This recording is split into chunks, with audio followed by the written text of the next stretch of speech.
All right. And just a real quick check. Am I still coming through okay? Yep. Good. Thanks.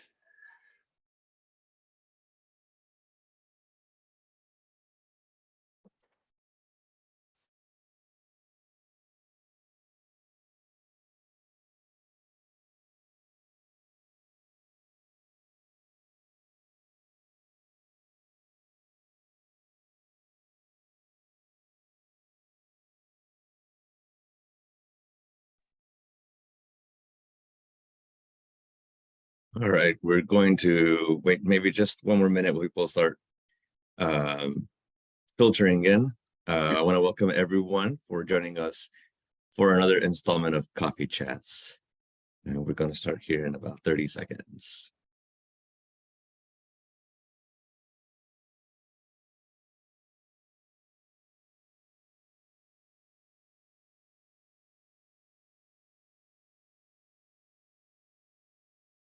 Okay, we're going to get started. So again, from EASC, we want to thank everyone for joining us for another installment of Coffee Chats.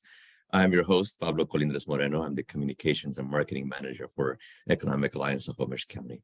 I'm filling in for Gary Clark today. And we would like to remind all of you that joining us today via Zoom to please drop your name and organization in the chat. That way we all know who is here and we can network a bit better. So in honor of World Food Day, which was actually yesterday, October 16th, today we're welcoming local experts to raise awareness about food assistance needs and promoting food sovereignty within our communities. This morning, we will talk with the leaders of a public farm pilot project underway in Stanwood, Washington, aimed at engaging the community by teaching participants on how to create an environmentally, socially, and economically sustainable agricultural system benefiting the local food bank. The panel will also discuss other similar cooperative efforts to combat food insecurity in our communities, plus ways you can get involved. Joining us to speak today are Terrence Bedford.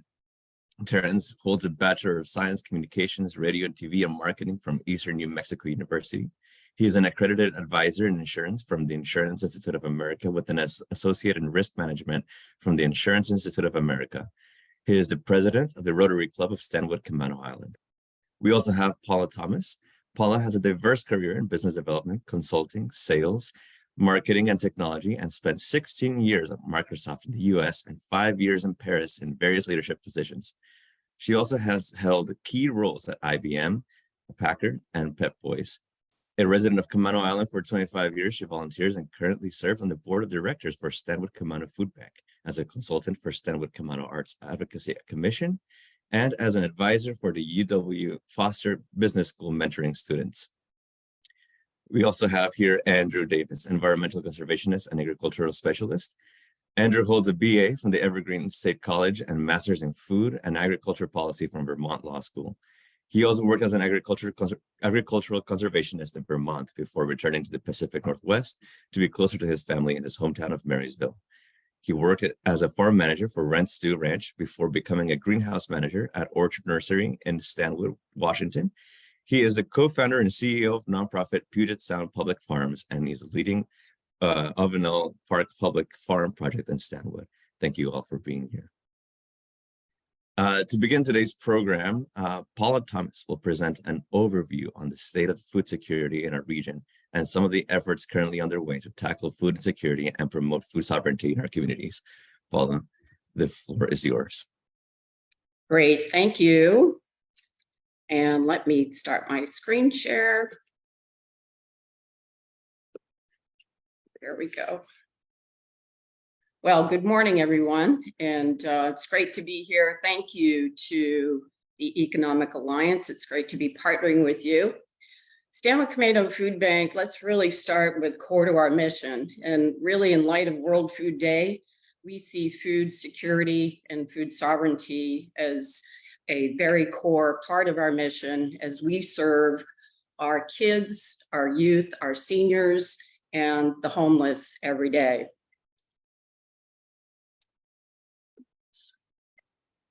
So I thought we should really, what's the definition of food sovereignty? How do we really look at this? And my partners with me today, both Andrew and Terrence, will talk about it respectively in their world. But really, this is food for the people. And really, from a consumer lens, people have a right to really decide what they want to eat.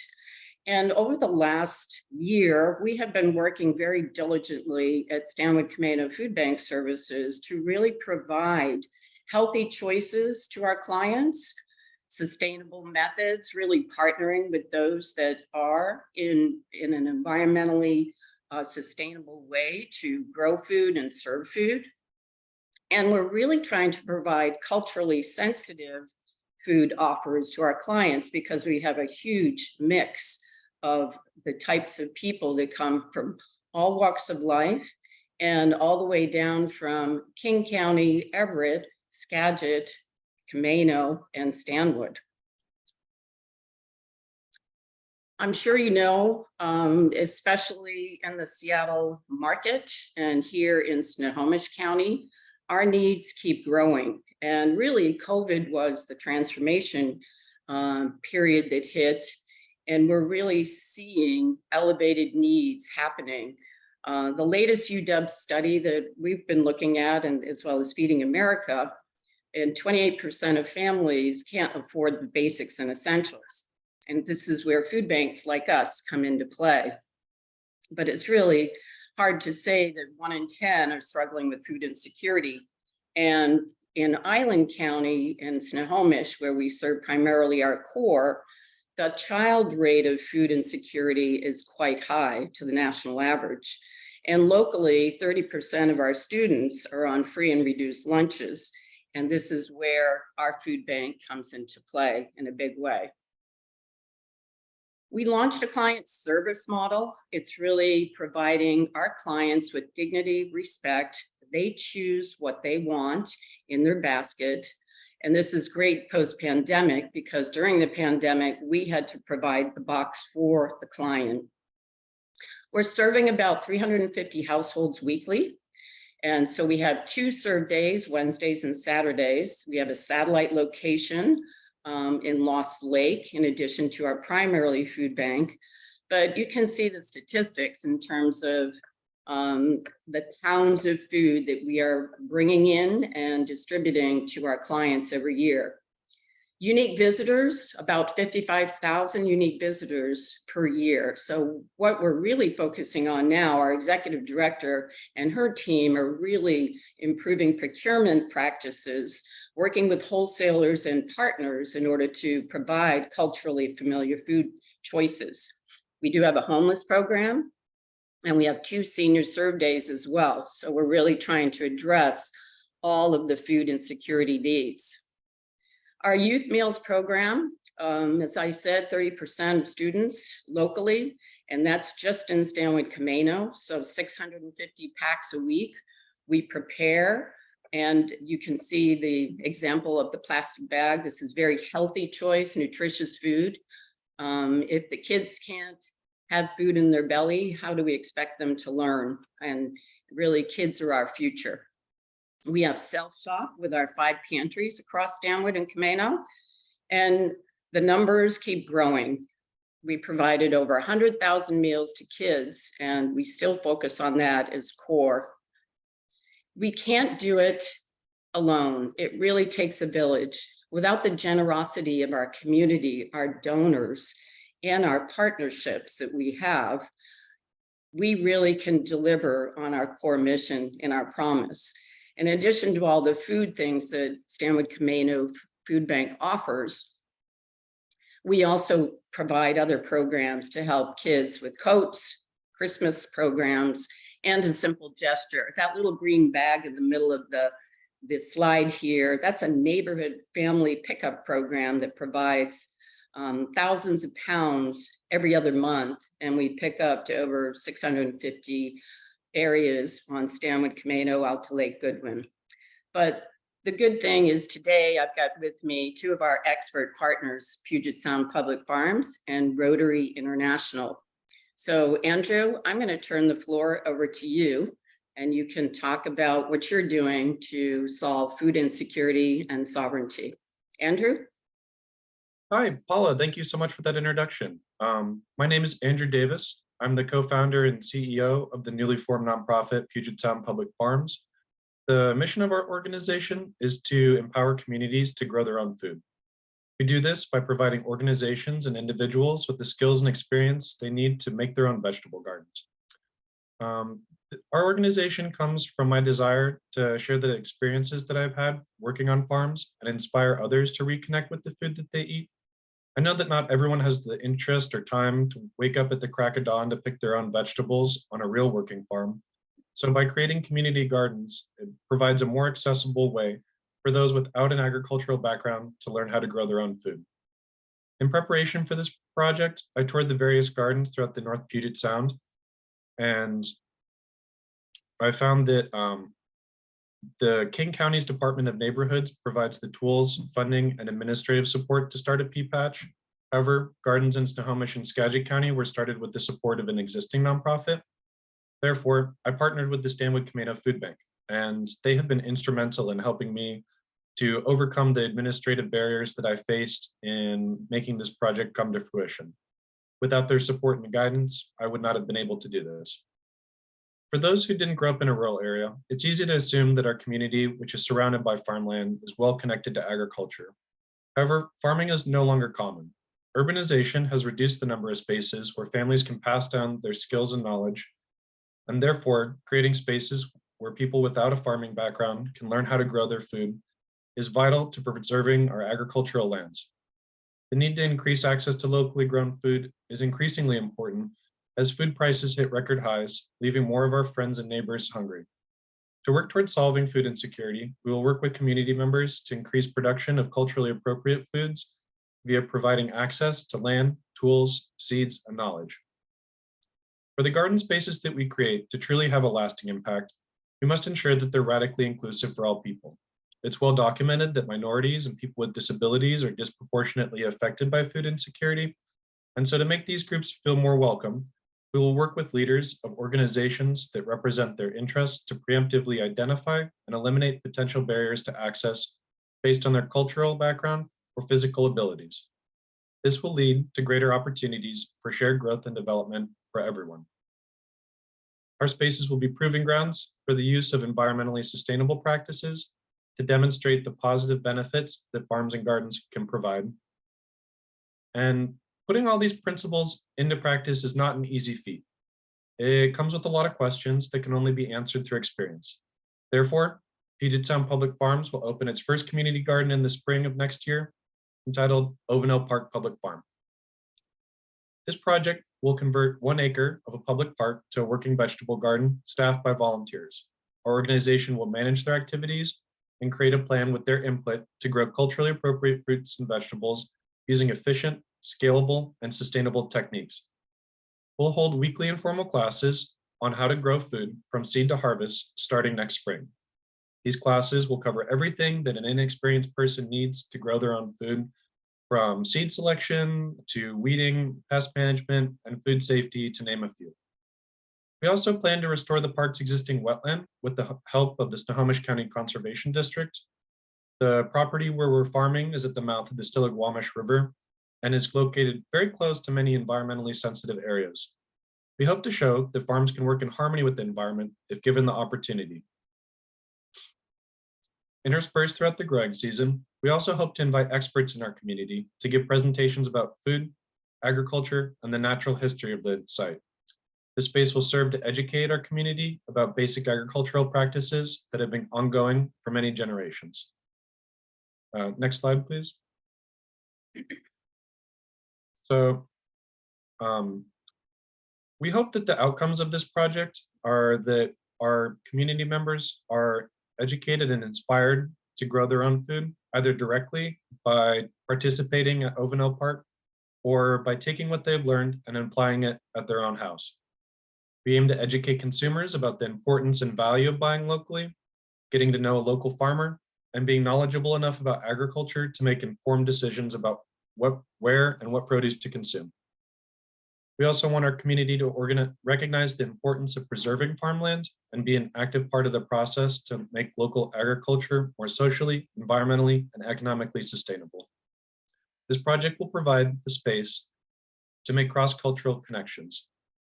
A space where the sole focus is growing food is, in my opinion, the perfect gateway towards finding commonalities across even the most distant of cultures. Sharing a meal brings people closer together, and sharing the experience of growing food bonds people for a lifetime. Achieving food sovereignty isn't easy, and with it requires a great deal of efforts from leaders in our community to prioritize providing the skills, tools, and knowledge about growing and eating food and making it accessible. Community gardens provide a starting point for larger conversations to achieve this goal. I want to take a brief moment to just thank the Stanwood Tomato Food Bank for being an integral part of the formation of our organization. And I want to encourage all of you to follow our organization by subscribing to our newsletter, pspfarms.org. Thank you. Thank you, Andrew. And it's great to partner with you. We really look forward to next summertime with harvest and bringing that fresh organic produce into our food bank for serve days. It's farmers and programs such as yours that will really help our clients and core to our mission as well to really help alleviate hunger and food sovereignty. So thanks so much for the partnership. Now I would like to turn it over to Terrence Bedford from Rotary Local. Great, thank you, Paula. It's such an honor to be here this morning. Again, I'm Terrence Bedford with the Stanwood Camino Rotary Club. I appreciate this opportunity to share about Rotary and how Rotarians support food security and sovereignty. Let me start by sharing the Rotary's four-way test. It's a moral code for personal and business relationships. The first test, is it the truth? Second, is it fair to all concerned? Third, will it build goodwill and better friendships? And fourth, will it be beneficial to all concerned? These are the things we think, say, and do. And clearly supporting food security meets this test. Paul, if we can go to the second slide, please. Rotarians like to consider themselves people of action. And frankly, we'd like to help conquer food insecurity the same way that we helped to conquer polio. You'll find Rotarians all over the world are doing various things to support the World Hunger Day, for example. One Rotarian club hosted a concert, and that allowed people to come in and make donations, and that money would go towards purchasing food. And then another club in Texas, they teamed up with Rise Against Hunger. They had about 75 volunteers, and they prepped 30,000 meals. So Rotarians and their family members got together. They had a basketball team there, Boy Scouts, and they had a great time prepping these meals for hungry people. There's a Rotary Club that teamed up with Stop Hunger Now, and they engaged over 750 conference goers, and they packaged 100,620 hydrated rice and protein meals. So clearly, Rotarians are people of action. And if we can go to the next slide. So what I'd like to do at this point is touch on our local culture and give you some examples of Rotary clubs in action here in our community, because we want to, again, we want to work hard to help people put food on the table. If we can go to the next slide, please. So this is an example from the Arlington Rotary. I like to give a shout out to them. On July 20th, the theme of their program for that day. So each week Rotarians meet and we have a theme and we invite in guest speakers. So Andrew, would like to have you attend a Stanwood Rotary Club meeting and do a presentation about your program. So just put that little plug in. The theme of their program for that particular day was supporting food security through gardeners sharing abundance, a simple gesture, which Paula mentioned earlier, partnerships with Andrews Hay, and of course, the Arlington Community Food Bank. And let me share just a little bit about each one of those. A simple gesture, which Paula touched on earlier, participants buy one or more extra non-perishable food items each time they shop. And then on the second Saturday of even months, a volunteer picks up the bag and replaces it with a new one delivering the collected items to the Arlington Food Bank in this particular case. And they, over the years have collected, thousands of pounds of food. The mission of the Gardeners Sharing Abundance is to provide fresh produce to the hungry in our community and improve the nutritional quality of the food at the Arlington Food Bank. And then Andrews Hay is a community garden similar to Andrews. The garden was generously donated by Andrews Hay in late February 2023 with the aim of producing vegetables for the Arlington Food Bank. And of course, the Arlington Food Bank is committed to ensuring no one goes hungry in North Snohomish County, offering a market style experience so shoppers are able to browse, pick what they want at their convenience. And it just really that environment that the Stanwood Commando Food Bank has also adopted, it just provides a lot of dignity and respect to the people that are struggling to get food. So here's how they summed up the meeting on their Facebook post. The presentations from A Simple Gesture, Gardeners Sharing Abundance, and Andrews Hay Community Gardens showcase the collective commitment to alleviating food insecurity in our community. They have demonstrated that with a little extra effort, we can make a significant difference in the lives of our neighbors in need. By joining forces and supporting these remarkable initiatives, we can create a more nourished and resilient community. And again, that was posted on the Arlington Rotary's Facebook page. And if you can go to the next slide, please, Paula.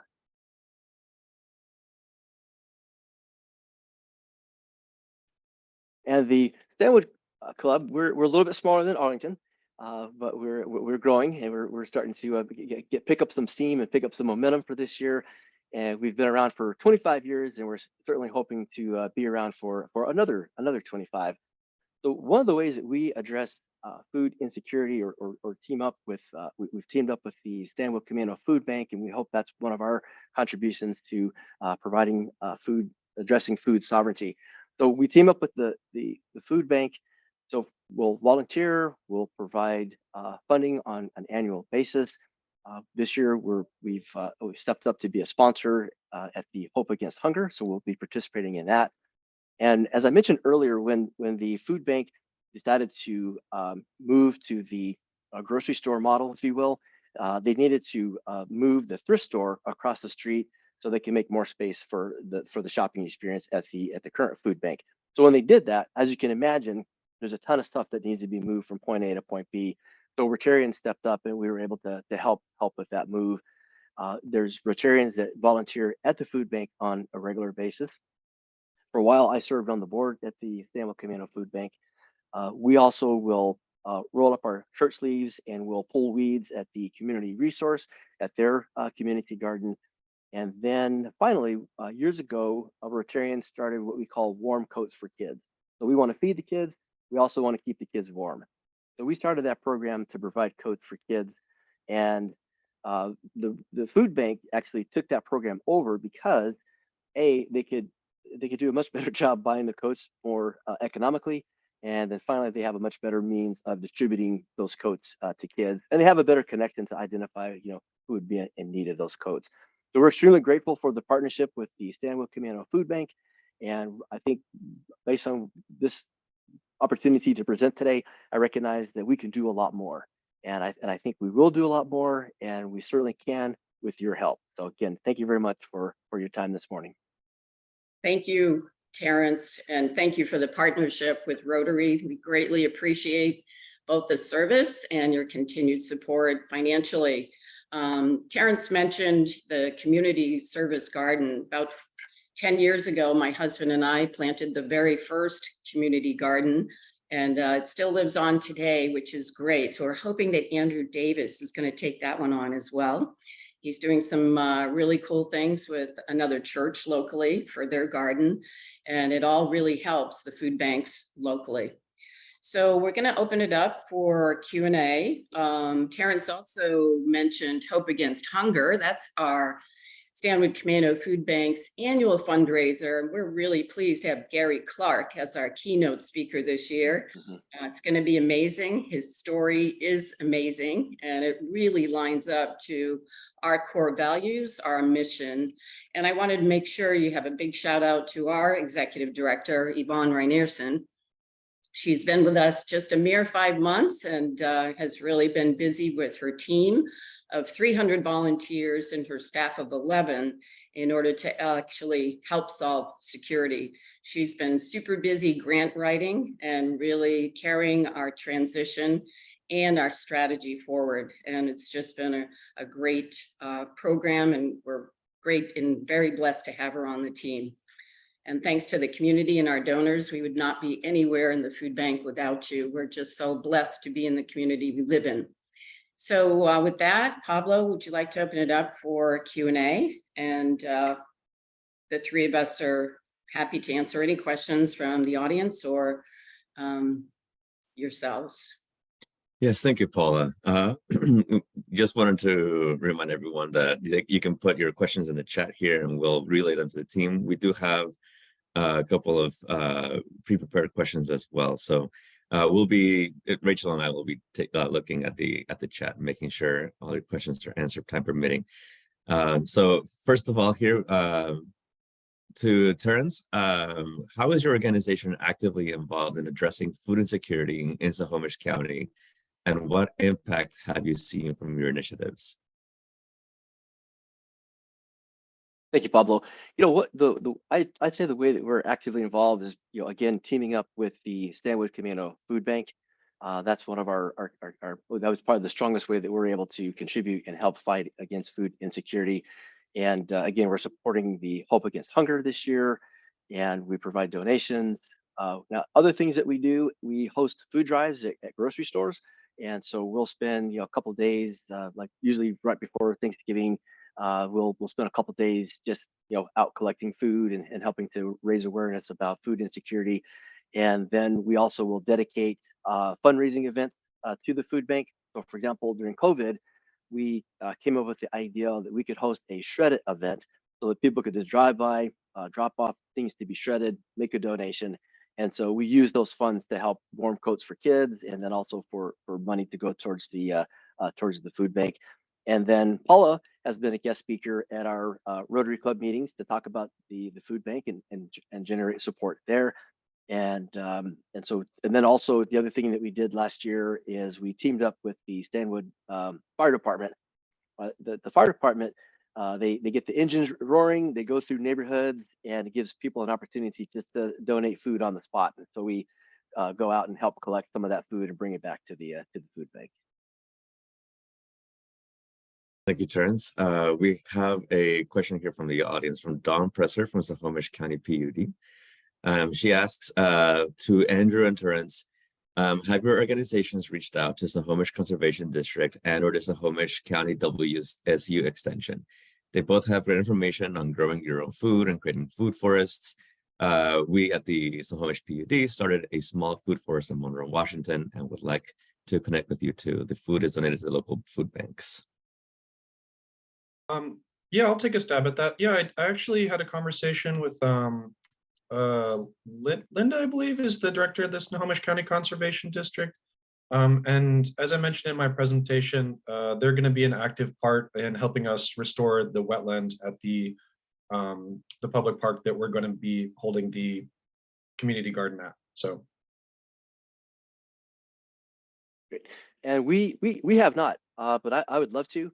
I think one of our first steps would to be to host someone at one of our meetings, and then from there we would learn more ways to get involved or to help spread the word and get other resources to the community. So we would love to team up with you. That'd be great.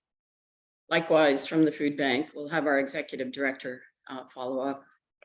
Thank you, Pablo. Thank you for the question. Yeah, thank you all for answering. Thank you, Don.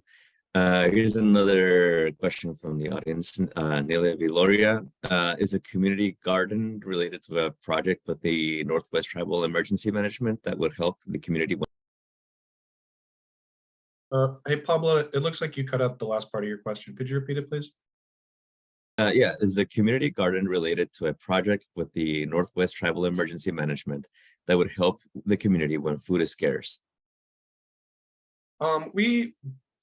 Not directly. However, we have had a partnership with the Stiligwamish tribes. They donated a number of greenhouses to us, and I hope to work closely with them in the future. I think that there's a great opportunity to increase access to culturally appropriate foods via the creation of a community garden, and also to sort of bridge the gap between agricultural production and environmental conservation that I know is sort of in tension, but I think a community garden could be a good opportunity, especially if we have tribal leaders involved with it, to sort of bridge that gap. All right, thank you. Here's a question to Paul Thomas.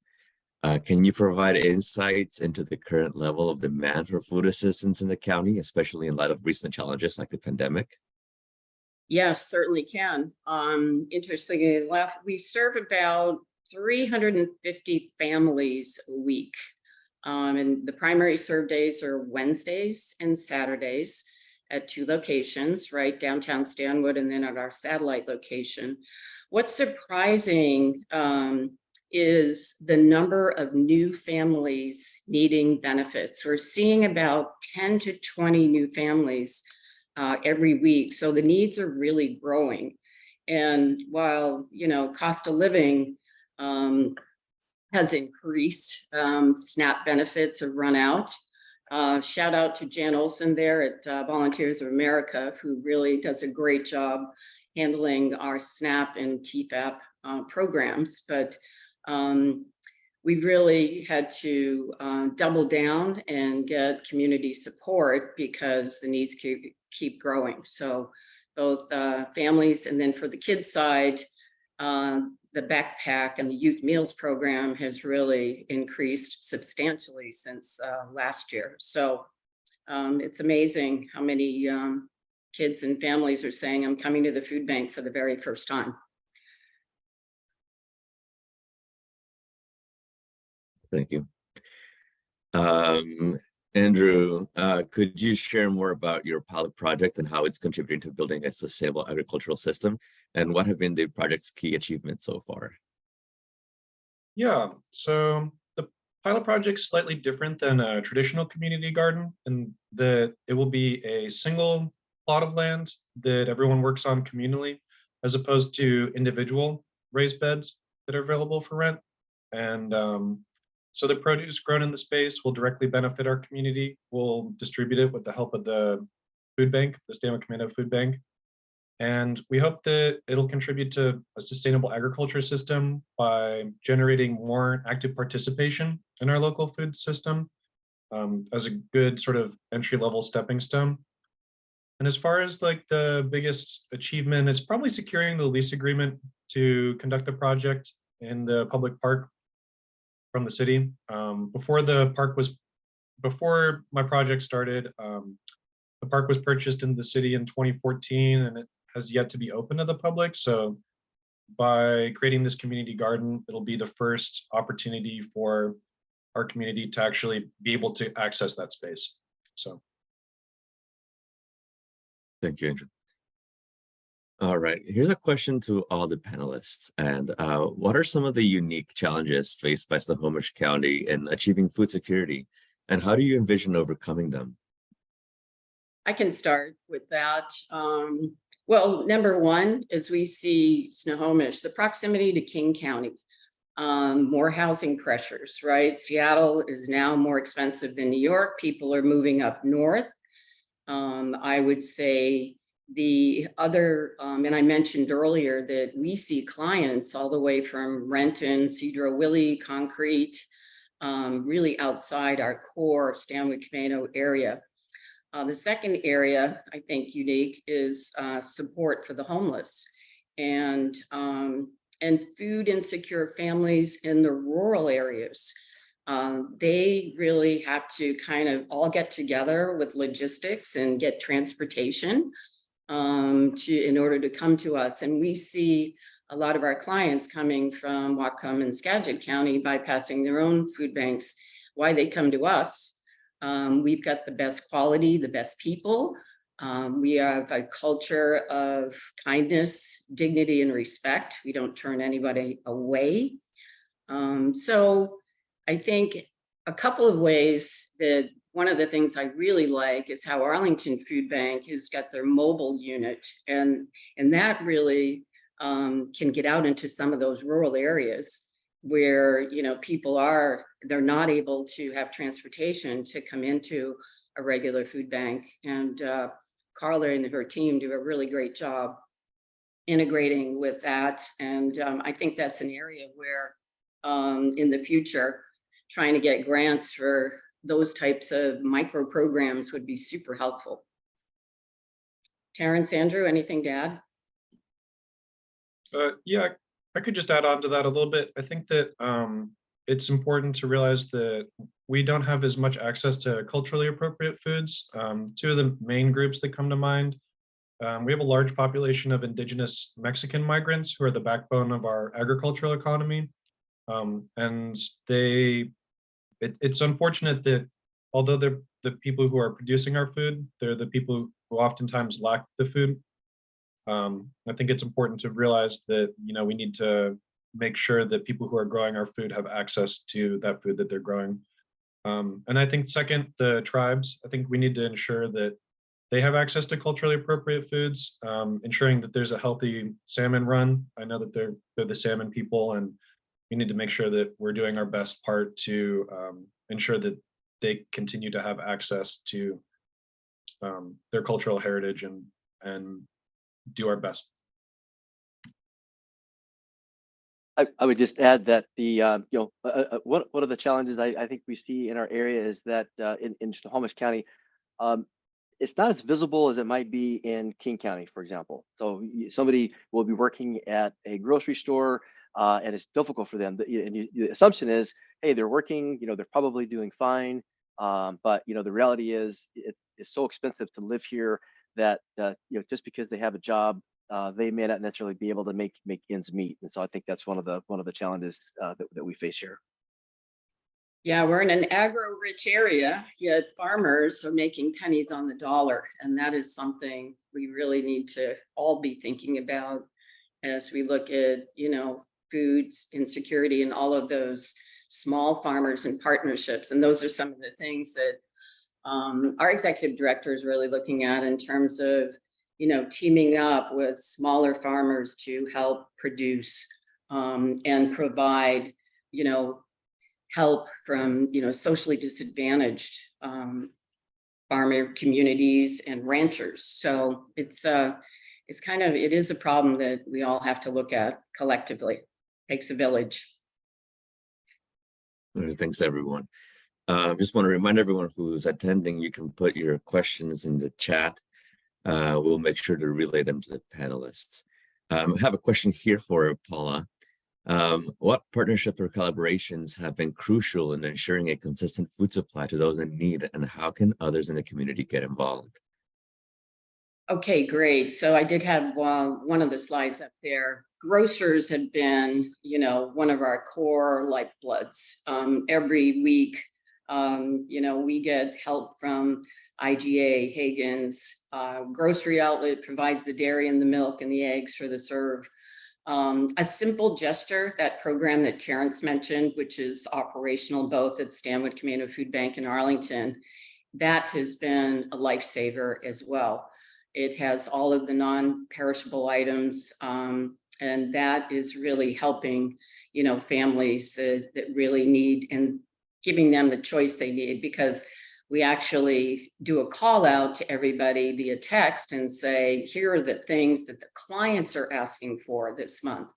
So that partnership has been great. WSDA has been amazing. Their staff is incredible. We just got a We Feed Washington grant. And then also I would say that the work that Volunteers of America is doing is super helpful.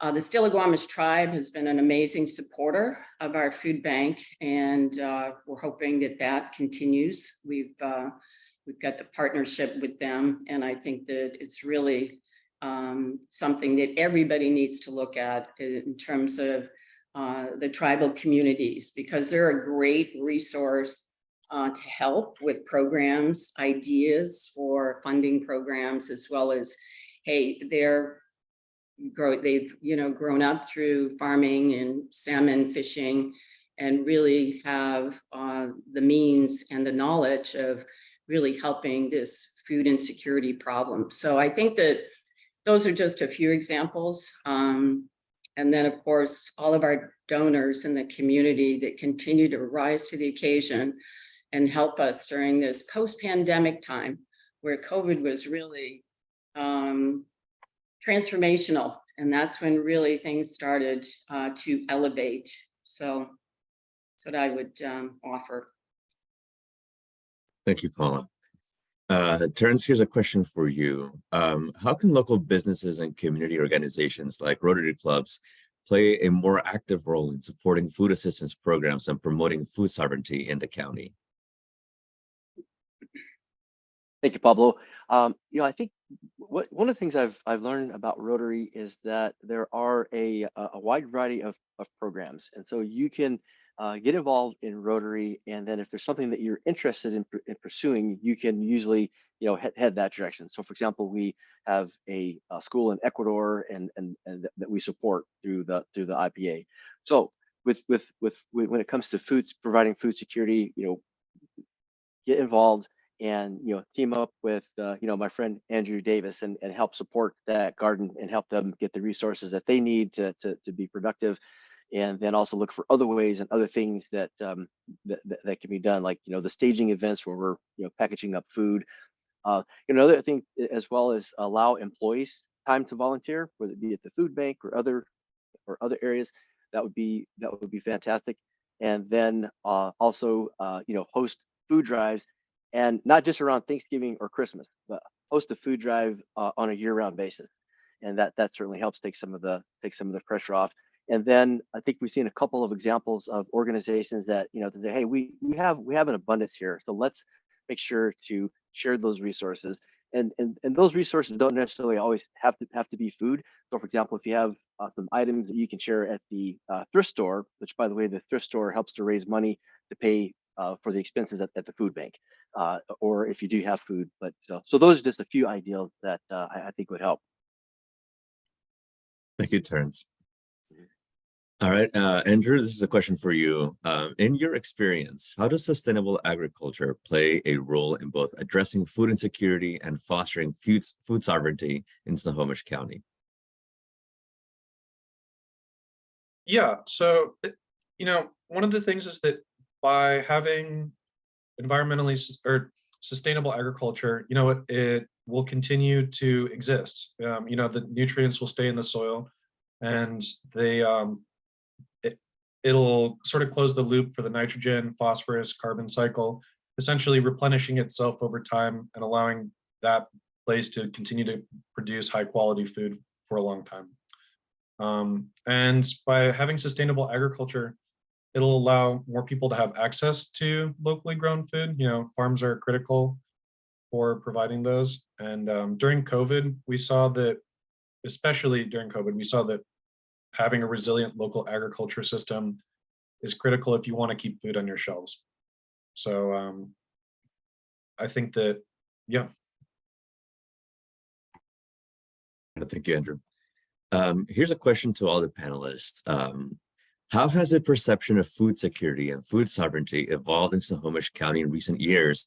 And what are the driving forces behind this change? I can start if you like, Andrew and Terrence. Well, I think, the transformation really started with COVID, and, it really elevated the need and how we needed to respond and flip the models. And so I think we've removed, I know at our food bank for sure, we have absolutely removed the stigma and the shame factor when people, walk up for the first time, and there's a fear factor. They're very, scared to ask for assistance. But once they see how we operate with our whole openness and kindness and dignity and respect, we have helped really save a lot of kids' lives and families' lives. And so I think the perception has changed. I think another area, the perception of food security is, equity and access. So, for example, seniors are on fixed incomes, and we have, 2 days a week where we offer the seniors from Lincoln Hill and Warren Beach, and they come over on the bus and they have their own private shopping day. And, you know, we actually conduct senior focus groups as well as customer and client focus groups. But, you know, seniors really need access as well. So we provide a very welcoming environment to them. We also have a homeless area in room 1 of our grocery model. And we partner up with the Stanwood Police Department in order to have them have kits in their cars so that when after hours, if there's somebody that needs assistance, they can get food and access to maybe a warm blanket, or we have MREs available. So I think, you know, we've done a great job as a team and the staff and a board to remove that stigma and the perception of food security and really provide kind of a welcome environment. And we're really lucky because a lot of our shoppers in the local area use our thrift store, and 100% of the thrift store proceeds go towards buying food for those where we have gaps, which might be, you know, meat or expensive items. Things have really gone up, as we all know. So I think it's really, you know, COVID elevated it, but the transformation began really with that. So. Yeah, I was certainly. Oh, go ahead, Andrew. no, go ahead, Terrence. Well, I was certainly agree with Paula that the pandemic, you know, certainly was a driving force. I think the food bank statistic, just realizing how many people utilize the food bank, and then also if you have a chance, you know, if you're driving by on one of the feed days, you can see the stories. You know, you can see that somebody tried to start a business, it wasn't successful, and so now they need a little help. You see the line out the door for people that are waiting to get food, and so I think those things really help you know, help drive that, you know, make us aware, and then hopefully inspire us to want to help as much as we can. Yeah, I just want to echo what Paula and Terrence have been saying, and just I think like awareness that food insecurity is a persistent issue in our community. I grew up in Marysville, and you know, when I was in elementary, middle school, it was something that, you know, hadn't really been brought to the forefront of our minds about, you know, there's a lot of people in our community who are going hungry. And I think that perception has changed, as Paul said, with COVID.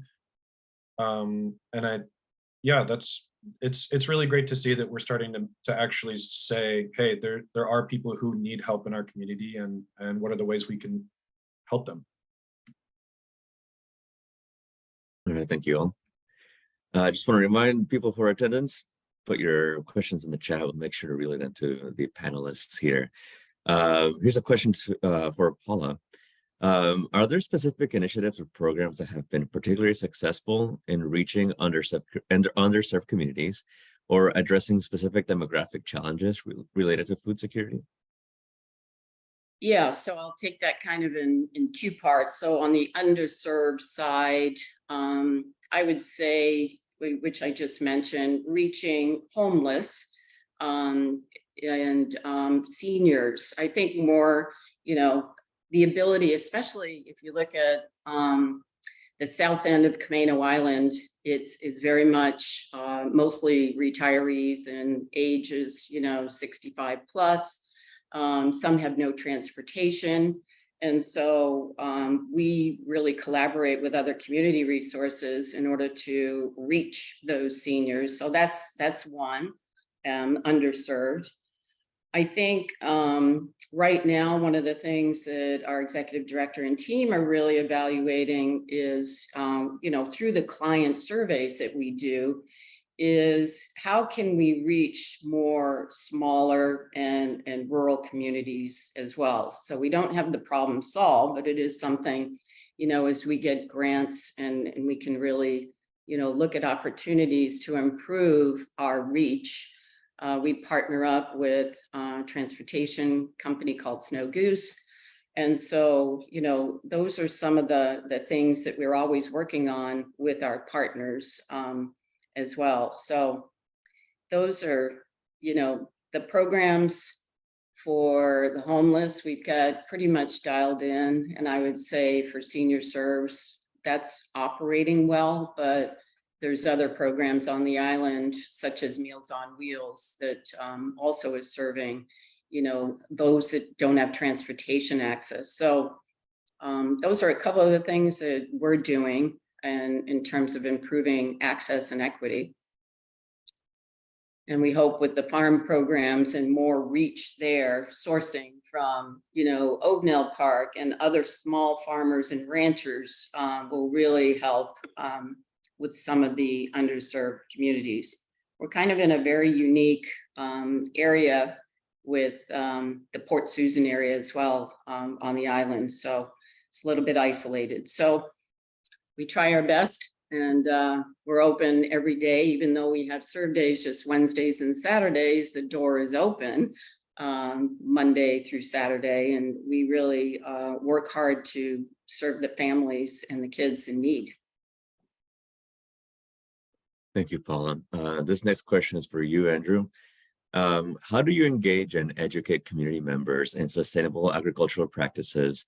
And how can individuals become involved in your project or similar initiatives? Yeah, so starting next spring, we'll begin holding hands-on classes at Ovenel Park. If you want to participate or know more, you can just visit our website, pspfarms.org. But I also educate community members who are interested in building their own garden. If they want to, you know, for instance, we're working with the Stanwood United Methodist Church to help them build their own community garden. So in the process, just sort of talking to them and having conversations about what are the critical components of a community garden, how to grow certain types of fruits and vegetables, different considerations. So yeah, we're just hoping to inspire everyone to learn how to garden. And if you have any questions, just feel free to reach out. Thank you very much, Andrew. This next question is for everyone on the panel here. What policy changes, if any, do you believe are needed at the local or state level to further promote food security and food sovereignty in Snohomish County? Wow. Well, I'm lucky enough because I lived in the UK and also in France, lived overseas for 5.5 years.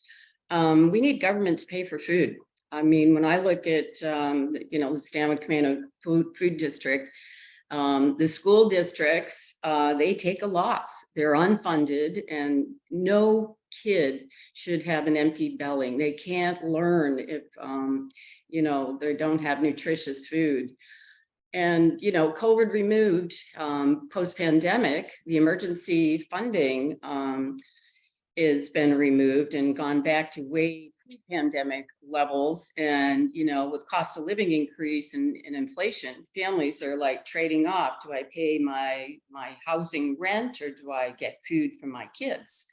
And so, you know, the SNAP is at the federal level. That really needs to be looked at from a policy standpoint.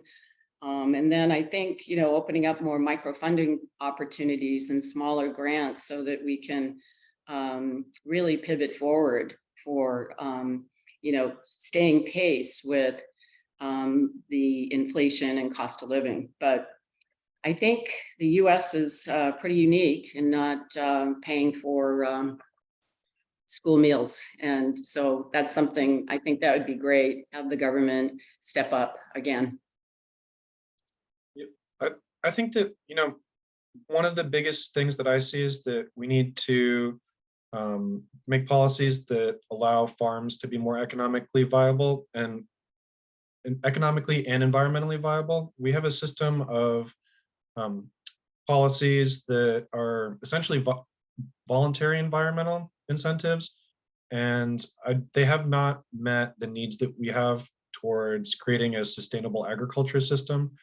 I think that we need to, it's sort of a two-part thing. I think one of the things we need to do is educate our communities about the practices farmers and land managers can adopt towards providing environmental benefits to the community, like reduced agricultural runoff and increased pollinator habitat, increased, and a lot of different environmental services that they can provide, and then finding out ways to pay for them directly. I think that there's a lot of interesting programs. I worked with one in Vermont called Payment for Ecosystem Services, where cities and towns that are the recipients of the beneficial environmental practices that land managers implement pay for those services.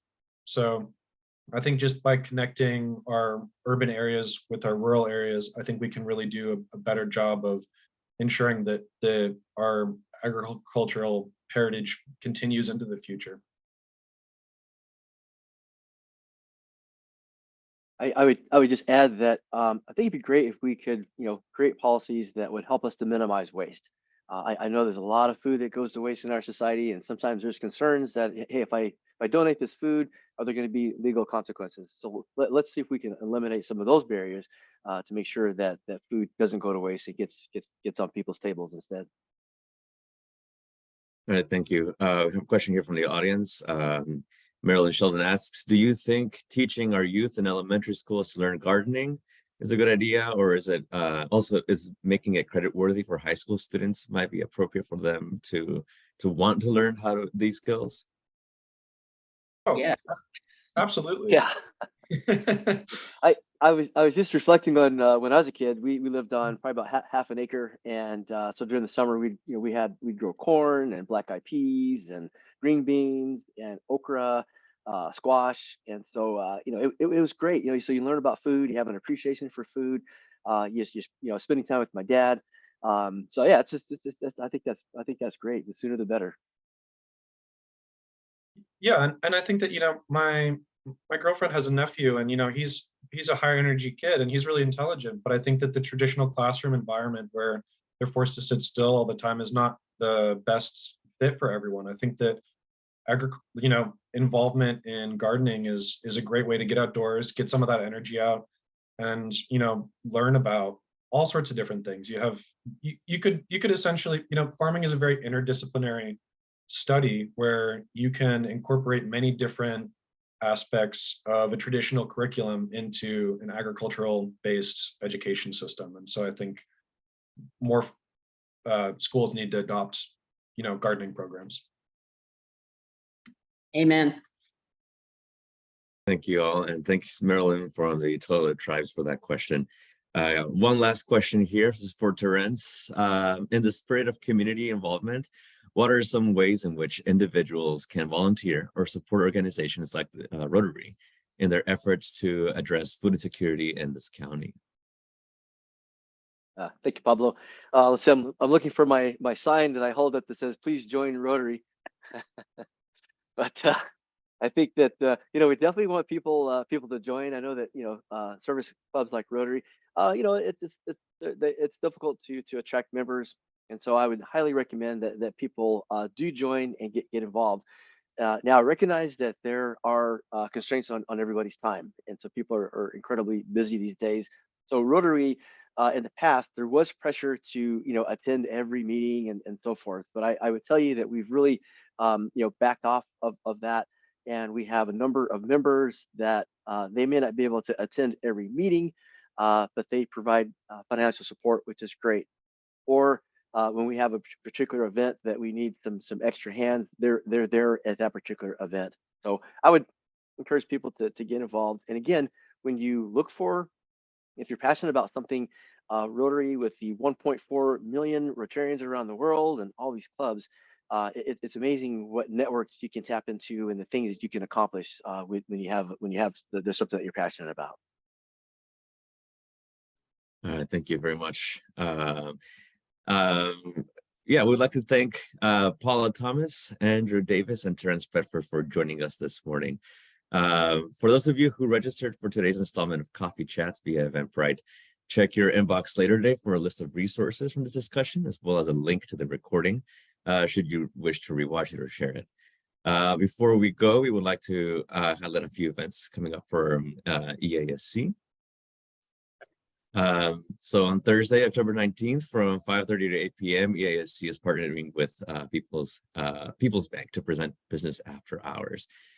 Join us at People's Bank Colby Avenue branch to connect with a diverse group of professionals from various industries. Whether you're looking for potential clients, collaborators, or simply want to broaden your network and learn about chamber membership opportunities, this event offers the perfect platform to do so. Admission is free and includes a selection of refreshments and beverages to enjoy while you mingle with fellow professionals. Please RSVP by scanning the QR code on your screen or visit economicalliancesc.org for more information. And also on Thursday, October 26th from 10 a.m. to 4 p.m. at the Edward D. Hansen Conference Center in Everett, EASC, along with our Powered Programs Apex Accelerator and Small Business Development Center, bring you the North Puget Sound Contracting Conference. This is the premier government to business contracting event in the North Puget Sound region. There will be panel discussions, there will be agency forecasts, there will be matchmaking, and so much more. So join EASC and over 100 exhibitors representing businesses, government agencies, and prime contractors throughout the region. You can register today and scan the QR code on the screen, or visit economicalliancesc.org for more information. So to conclude, please get your coffee mugs ready and let us adjust to the gallery view so you may see all your faces.